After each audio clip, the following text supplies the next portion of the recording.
All right, welcome to the Explainer. Today, we're going to pull back the curtain on this secret engine, the one that makes modern AI feel, well, kind of like magic. So let's dive right in. You know that feeling, right? When a chatbot just gets you, or a recommendation engine serves up the exact movie you were in the mood for? That's not just some random clever algorithm. Nope.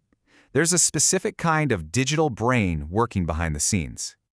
And this piece of tech, it is the absolute backbone of the smartest AI systems out there today.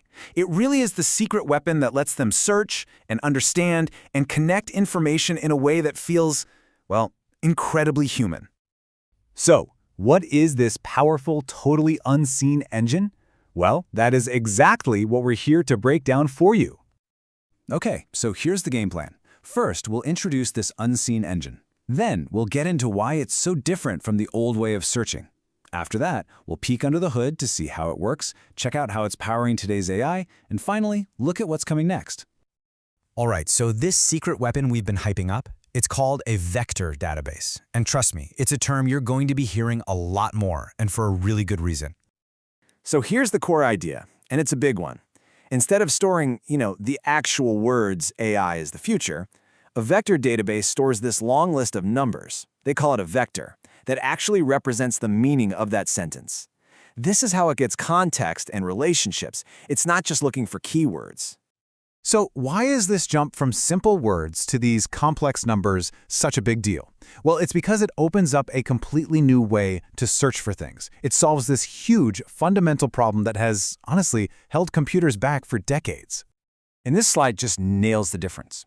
A traditional database, it's super rigid. You search for doctor, and you only get doctor. That's it. But a vector database, it understands that doctor, physician, and medical expert are all conceptually related. In its crazy numerical world, their vectors are all hanging out together as neighbors. It's like it searches the way we think.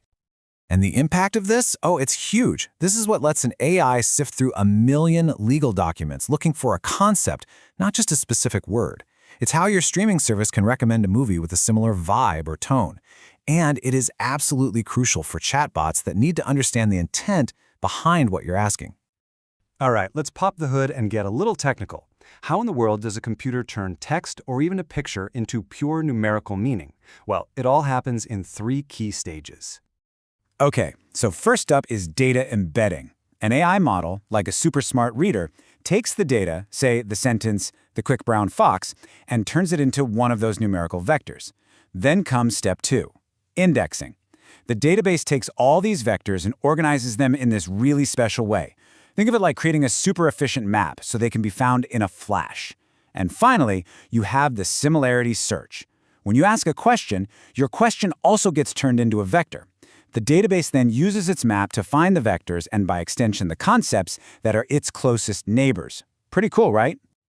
Okay, so now that we've got the how down, let's connect it to one of the most important ideas in AI today, RAG. It stands for Retrieval-Augmented Generation. And this, right here, is where vector databases really truly shine. So check out how this RAG pipeline works.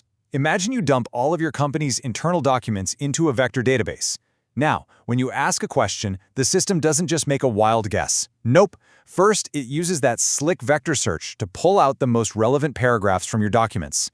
Then, it hands that chunk of factual context to a big brain like GPT-4 and basically says, hey, use this information to answer the question. And boom, this slashes errors and those weird AI hallucinations, making the whole system way more trustworthy. And let me tell you, this technology is absolutely booming. There's a whole ecosystem of these vector databases popping up. You've got your big, enterprise-ready cloud solutions like Pinecone. You've got really powerful open-source options like Weaviate and Milvus, and you even have these lightweight ones like Chroma, which are perfect for just messing around and prototyping on your own laptop. Each one is kind of tailored for a different job, from massive scale to just getting something built quickly. And believe it or not, this is really just the beginning. Vector databases aren't some niche tool for data scientists anymore. They're becoming a core part of how we handle data, period. So, where is all this headed?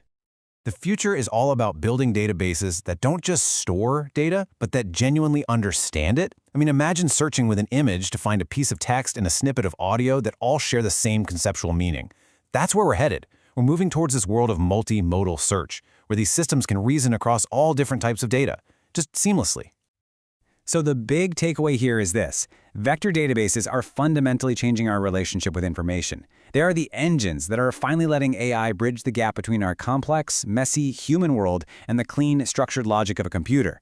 We are shifting away from just matching keywords to truly understanding context. And that changes absolutely everything.